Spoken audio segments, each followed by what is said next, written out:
ஒரு காதல்.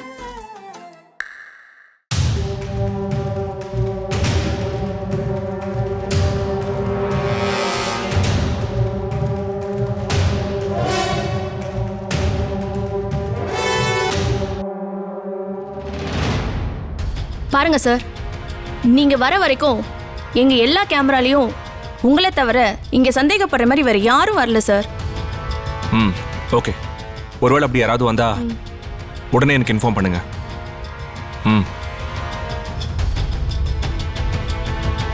சார், தலையில அடிபட்டிருக்கு, ஃபர்ஸ்ட் எய்ட் பண்ணிட்டு போங்க சார்.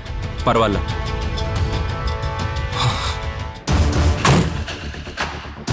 என்ன சார், ஏதாவது தெரிஞ்சுதா? அவங்க இங்க இல்லைண்ணா. அவங்க நல்லக்கோட்டை ஹாஸ்பிட்டலுக்கு தான் போயிருக்கணும். நேரா நல்லக்கோட்டைக்கு போங்கண்ணே. சரிங்க சார்.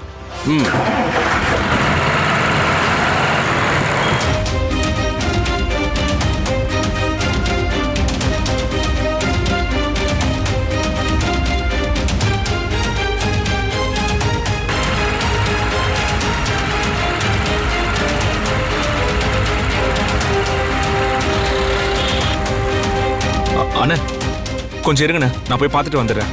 சரிங்க சார்.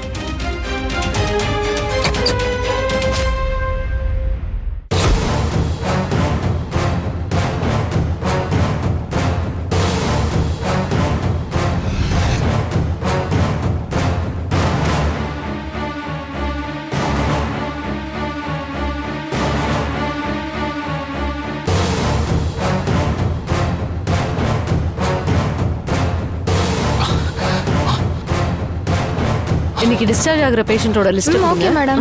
சிஸ்டர், எஸ், இங்க சதீஷ்னு ஒரு டாக்டர் வந்தானா? அவன் எங்க இருக்கான்? அவன் இங்க தான் ஆபரேஷன் ரூம் ரெடி பண்ணிருக்கான்னு சொன்னாங்க. இப்போ அவன் எங்க இருக்கான்னு சொல்லுங்க, குயிக். சார், இங்க சதீஷ்னு யாரும் இல்ல சார். நீங்க யாரு? இங்க வந்து எதுக்கு இப்படி கேட்டுட்டு இருக்கீங்க? இங்க பாருங்க, மரியாதையா சதீஷ் எங்க இருக்கான்னு சொல்லுங்க. இல்லைன்னா நான் என்ன பண்ணுவேன்னு எனக்கே தெரியாது. அவனை வர சொல்லுங்க. இல்ல ஆபரேஷன் தியேட்டர் எங்க இருக்குன்னு காட்டுங்க. வாங்க, சீக்கிரம் வாங்க. சார், இந்த ஹாஸ்பிட்டல்ல சதீஷ்னு யாரும் இல்ல சார். அப்புறம் வர சொல்லுன்னு சொன்னா நான் யாரை வர சொல்ல முடியும்? ஆபரேஷன் தியேட்டர்ல யாரையும் அலோவ் பண்ண மாட்டாங்க சார். பொறுமையா பேசுங்க, இல்ல வெளியே போங்க. இல்ல, நான் ஆபரேஷன் தியேட்டர் பார்க்கணும். வந்து காட்டுங்க. எதுக்கு இங்க வந்து பிரச்சனை பண்ணிட்டு இருக்கீங்க? முதல்ல கிளம்புங்க, இல்லனா உங்களை கழுத்தை பிடிச்சி வெளியே தள்ள வேண்டியதா இருக்கும். யோ, அவனை என்னையா மறைக்கிற? ஒரு தடவை சொன்னா உனக்கு புரியாதா? ரிசப்ஷனிஸ்ட் அவ்வளவு தடவை சொல்றாங்க, நீ மென்டல் மாதிரி திருப்பி திருப்பி அதே கேட்டுட்டு இருக்க. இப்ப போறியா இல்ல அடி வாங்கிட்டு போறியா? முதல்ல இடத்த காலி பண்ணு. இங்க பாருங்க, இதுல நீங்க தலையிடாதீங்க. இது முக்கியமான விஷயம். என்னையா முக்கியமான விஷயம்? எங்க ஊர் ஹாஸ்பிட்டலுக்கு வந்து எங்க ஊர்ல எங்களை பேசணும்னு சொல்றியா? உனக்கு எவ்வளவு திமிரு?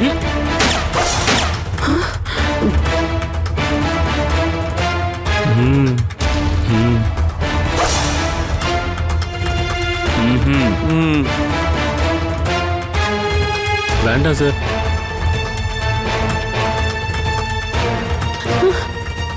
ஏய், சொல்ல போறியா இல்ல சுட்டு போட்டு போயிட்டே இருக்கட்டுமா? சார், வேண்டாம் சார். என்ன ஒண்ணும் பண்ணிடாதீங்க சார். அப்ப மரியாதையா சொல்லு. அவன் செய்ய போற ஆபரேஷனை உடனே நிறுத்த சொல்லு. சார், நிஜமாவே எனக்கு தெரியாது சார். இங்க ரவி சாருக்கு தான் எல்லாமே தெரியும். நான் அவர்கிட்ட பேசுறேன். ஒரு நிமிஷம் இருங்க சார். கால் பண்ணு.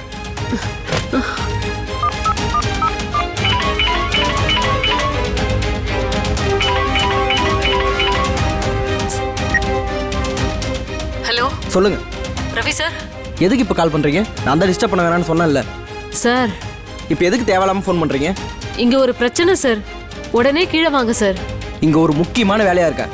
எதுவா இருந்தாலும் அப்புறம் பேசிக்கலாம். நீ முதல்ல போனை வை. சார், டாக்டர் சதீஷ் என்ன யாரோ ஒருத்தரை தேடி இங்க பிரச்சனை பண்ணிட்டு இருக்காரு சார். வரல என்ன சுற்றுவேன்னு துப்பாக்கியை காட்டி மிரட்டிட்டு இருக்காரு சார். எனக்கு ரொம்ப பயமா இருக்கு சார். உடனே வாங்க.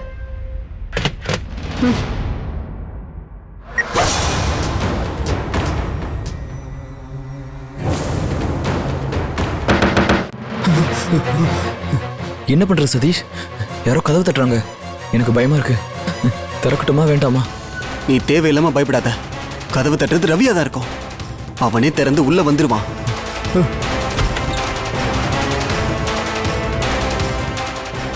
என்ன ரவி, எதுக்கு இந்த நேரத்துல வந்து டிஸ்டர்ப் பண்ற? ரிசப்ஷன்ல இருந்து ஃபோன் பண்ணாங்க. யாரோ வந்து பிரச்சனை பண்றாங்களாம். கண்ணை கட்டி மிரட்டுறாங்களாம். யாரா இருக்கும்? ஒருவேளை சூர்யா தான் தேடி வந்துட்டானா? ஐயோ, கடைசியில் நான் சொன்ன மாதிரியே நடந்துருச்சு. இப்போ என்ன பண்ணுறது? நல்லா மாட்டோம். இனி ஜெயிலில் களி தான் திங்கணும். சதீஷ், இப்போ நமக்கு வேற வழியே இல்லை. நம்ம கீழே போய் தான் ஆகணும். மீறி ஆப்ரேஷன் பண்ணாலும் இந்த பொண்ணோட பாடி எங்கே கொண்டு போய் மறைக்க முடியும்? இப்படியெல்லாம் ஆகும் தெரிஞ்சிருந்தா நான் இந்த ஆப்ரேஷன் அலோவ் பண்ணியிருக்கவே மாட்டேன். கடைசியில் உங்களால் நானும் சேர்ந்து மாட்ட போகிறேன்னு நினைக்கிறேன். சே, இவ்வளோ மோசமாக நீ பிளான் பண்ணுவேன்னு நான் நினைக்கல. போச்சு போச்சு, எல்லாம் போச்சு. என் லைஃபே போச்சு. அவன் வர்றதுக்குள்ள இந்த ஆபரேஷனை பண்ணி முடிச்சு இவளை டிஸ்போஸ் பண்ணிடலாம்னு நினைச்சேன். ஆனா அதுக்குள்ள நாங்க வந்த இடத்த கண்டுபிடிச்சு சூர்யா வருவான்னு எதிர்பார்க்கல. சரி, இப்போ பேசி என்ன பண்ணுறது? நமக்கு கிளைமேக்ஸ் நெருங்கிருச்சு. கிளம்புங்க போகலாம். டேய், நீ பயப்படாத. இந்த பிரச்சனையில இருந்து நாம எப்படியாவது வெளியில வந்துடலாம். நான் பாத்துக்கிறேன். ஆமாம், அரெஸ்ட் பண்ணதுக்கு அப்புறம் நீ என்னத்தை பார்த்துப்ப? இப்போ அரெஸ்ட் பண்ணாமல் உன்னால் தடுக்க முடியுமா? எனக்கு மட்டும் பிரச்சனை இல்லை, டோட்டலாக இந்த ஹாஸ்பிட்டலுக்கே பிரச்சனை. அப்படியே இந்த கேஸ்லேருந்து நம்ம வெளியே வந்தாலும் திரும்பவும் இந்த டாக்டர் தொழில் நம்மளால் பார்க்க முடியுமான்னு சொல்ல முடியாது. டேய், மாட்ட போற நினைச்சிட்டல.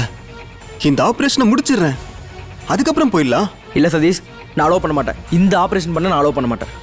போகலாம். சரி வாங்க போய் பார்க்கலாம்.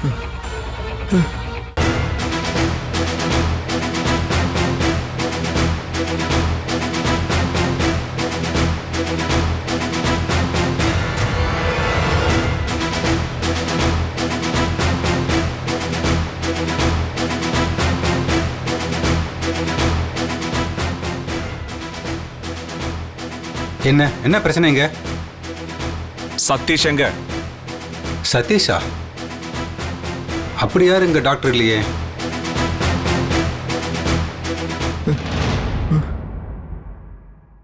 ஏய் டேய், கையில் என்னடா பண்ணீங்க சொல்லுங்க. கையில் உயிருக்கு ஒன்றும் ஆபத்து இல்லையே? ஆ, டேய் சொல்றா சொல்றா.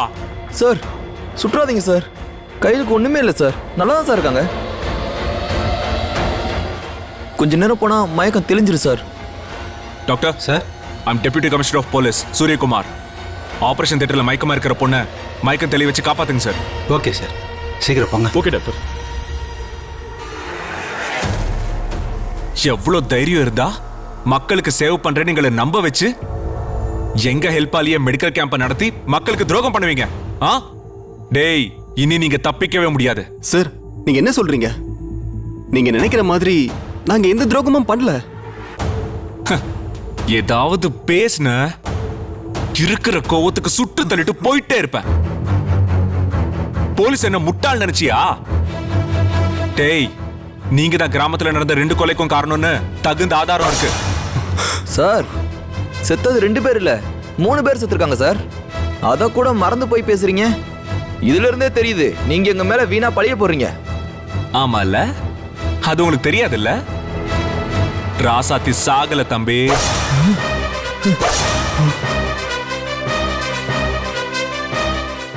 அவளை ஹாஸ்பிட்டலுக்கு கொண்டு போய் காப்பாத்திட்டோம்.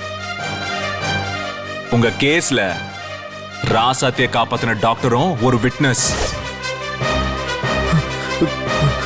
ராசாத்தி விஷயத்துல எங்களுக்கு சந்தேகம் வந்ததும் உங்களுக்கு தெரியக்கூடாதுன்னு தான் ராசாத்தியையும் அவங்க அம்மாவையும் ஹாஸ்பிட்டல்லையே தங்க வச்சிருக்கேன். அந்த பொண்ணு இறந்துட்டான்னு உங்க எல்லாரையும் நம்ப வச்சேன். அட பாவமே, ஒரு போலீஸா இருந்துகிட்டு நீங்க இப்படி பொய் சொல்லுவீங்கன்னு நான் நினைக்கவே இல்லை சார். டேய் தம்பி, சதீஷ் மாதிரி நானும் மக்கள் சேவை பண்றவன் தான். அதான் நான் அப்படி பொய் சொல்ல வேண்டியதாயிடுச்சு. உங்களுக்கு இருக்கிற கிரிமினல் புத்தி எனக்கு மட்டும் இல்லாம போயிடுமா என்ன? உங்களை மாதிரி எத்தனை கிரிமினலை பார்த்திருப்பேன்.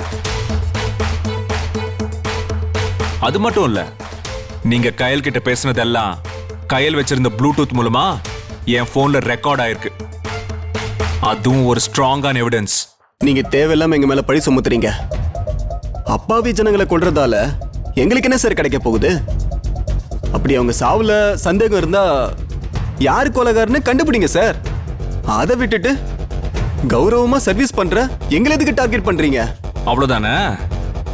நீங்க என்ன பண்ணீங்கன்னு தெளிவா சொல்லட்டுமா? கிராமத்துல வந்து சர்வீஸ் பண்றேன்னு சொல்லி தவறான மருந்த மக்களுக்கு கொடுத்து டெஸ்ட் பண்ணிருக்கீங்க. அவங்க மூளையை சாகடிக்கிறதுக்காக மருந்து கொடுத்துருக்கீங்க. அவங்க மூளை செத்துதும் அவங்க ஆர்கன்ஸை வெளிநாட்டுக்கு கடத்திருக்கீங்க. அதனாலதான் அவங்க இறந்திருக்காங்க. அவங்க இறந்ததும் அவங்கள புலி அடிச்ச மாதிரியும் தற்கொலை பண்ணிக்கிட்ட மாதிரியும் நம்ப வச்சிருக்கீங்க. இங்க பாருங்க, உங்களை ஊர்க்காரங்க வேணா நம்பலாம், ஆனா நாங்க போலீஸ்காரங்க. எங்களை நீங்க கம்மியா எடை போட்டதுதான் எங்களுக்கு ரொம்ப அவமானமா இருக்கு. அதுக்காக தான் நீங்க லைஃப்லயே வெளியே வர முடியாத அளவுக்கு உங்களுக்கு தண்டனை வாங்கி தர போறேன். வேற வழி இல்ல. நீங்க உள்ள போறத யாராலையும் தடுக்க முடியாது. இப்ப புதுசா ஒருத்தர் வேற நீங்க அறிமுகப்படுத்தி வச்சிருக்கீங்க. ஆமா, உங்க பேர் என்ன? டாக்டர் ரவி. நீங்களும் உங்க நெட்வொர்க்ல ஒரு ஆளா? கவலைப்படாதீங்க. உங்களை நல்லா விசாரிச்சு தமிழ்நாட்டு பூரா எத்தனை பேர் இருக்காங்கன்னு விசாரிச்சு உங்களுக்கு துணையா ஜெயிலுக்கு அனுப்பி வைக்கிறோம்.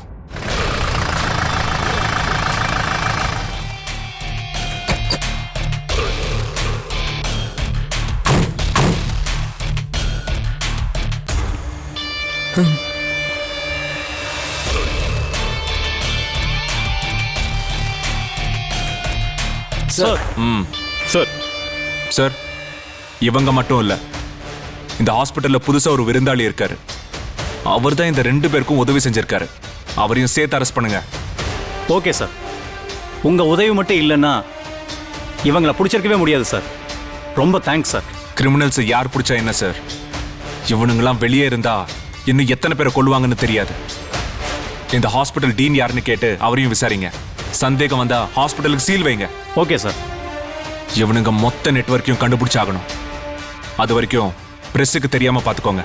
ஏன்னா மத்தவங்களும் அலர்ட் ஆயிடுவாங்க. Okay sir. ம். வாடா. வா வா வா.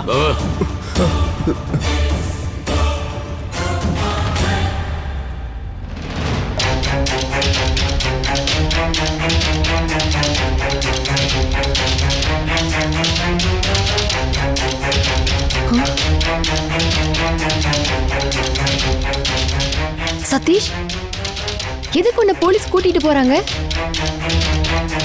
சொல்லு சதீஷ். சூர்யா சார், எதுக்கு சார் இவரை அரெஸ்ட் பண்ணிருக்காங்க? இவர் என்ன தப்பு பண்ணாரு? இவரை விட சொல்லுங்க சார்.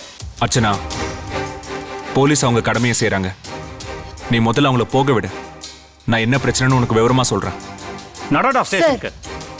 விட மாட்டேன். இன்ஸ்பெக்டர் நில்லுங்க. முடியாது சார். எனக்கு உண்மை என்னன்னு தெரியாம நான் இவரை இங்க இருந்து கொண்டு போக விட மாட்டேன் சார். எதுக்கு அரெஸ்ட் பண்ணீங்கன்னு எனக்கு தெரிஞ்சாகணும் சார். சொல்லுங்க சார். இப்ப வழி விட போறியா இல்ல உன்னையும் சேர்த்து அரெஸ்ட் பண்ணணுமா? நீயும் இவங்க ஆள் தானே? நீயும் சேர்ந்து தான் இந்த வேலையெல்லாம் செய்யறியா? இன்ஸ்பெக்டர் இருங்க, நான் பேசுறேன். அர்ச்சனா, நான் சொல்றது கொஞ்சம் பொறுமையா கேளு. கிராமத்துல நடந்த 2 சாவுக்கும் காரணம் சதீஷும் தியாகவும் தான்.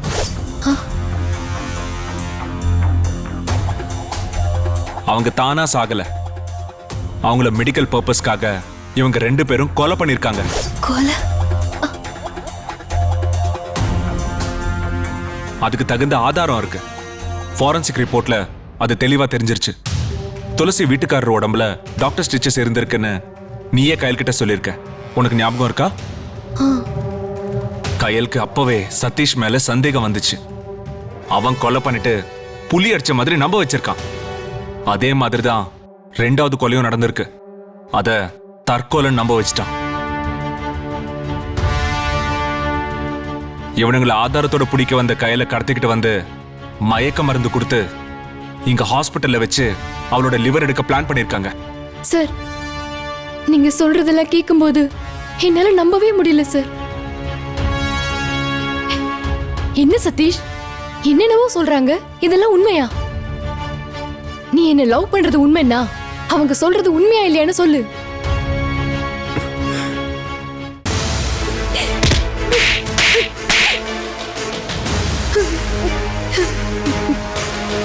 இன்ஸ்பெக்டர், கூட்டு போங்க. வா விட. ஏய் வாடா. விடுங்க சார், வரேன்ல.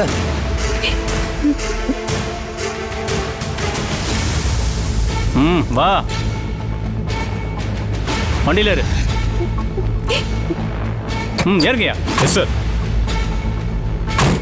போலாம்.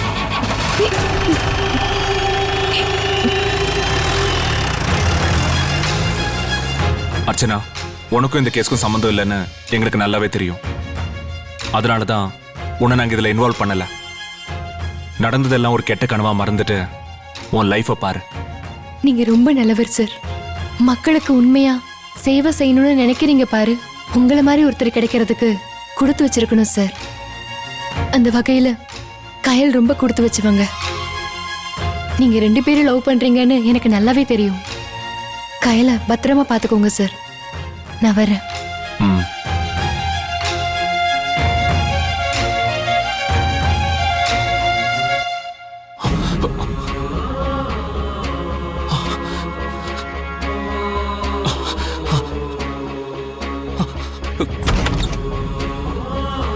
டாக்டர், என்னாச்சு டாக்டர்?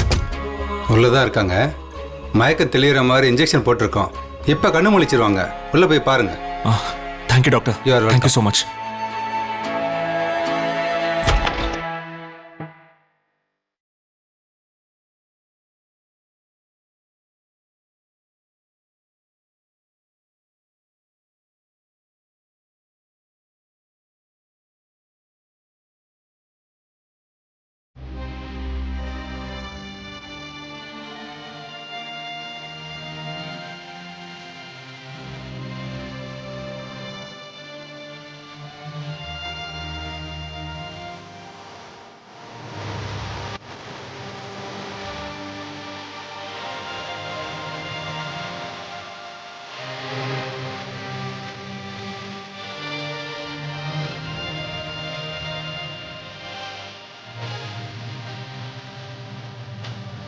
கயல்,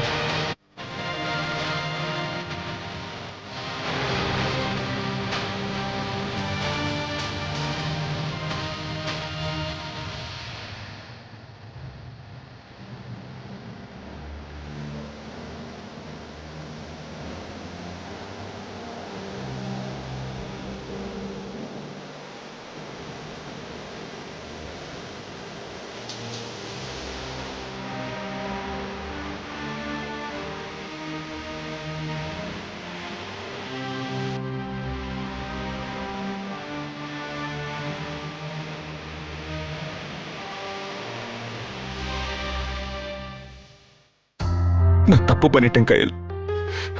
நான் உன்னை அனுப்பியிருக்கவே கூடாது. ஒருவேளை உனக்கு ஏதாவது உயிர் ஆபத்தா இருந்தா நான் என்ன பண்ணுவேன்? எதுக்காக நீ இவ்வளவு பெரிய ரிஸ்க் எடுத்த? சொல்லு, எதுக்கு இப்படி ரிஸ்க் எடுத்த?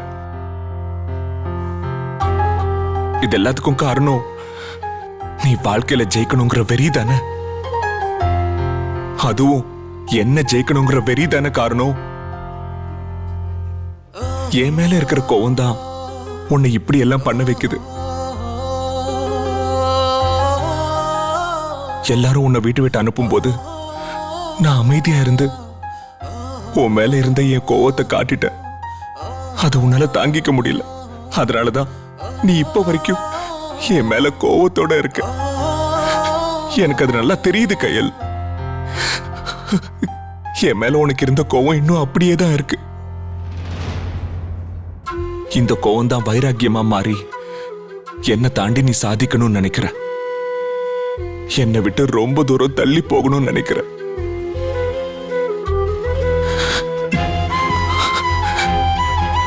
ஆனா உண்மை என்னன்னு தெரியுமா? உன்னை விட்டு போறது எனக்கு பிடிக்கல கயல்.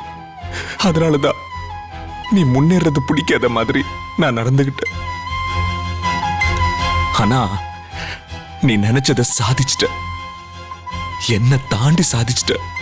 நீ சூர்யா டெப்யூட்டி கமிஷனர் ஆஃப் போலீஸை விட வைராக்கியம் அதிகம் உள்ளவன்னு காட்டிட்ட. கயல், இப்ப நான் உன் பக்கத்துல தான் இருக்கேன் கயல். உனக்கு ஒன்னும் ஆகல கயல். எழுந்து பாரு கயல். உனக்கு ஒன்னும் ஆகல கயல். எழுந்து பாரு. இனி நான் உன் பக்கத்திலே இருப்பேன்.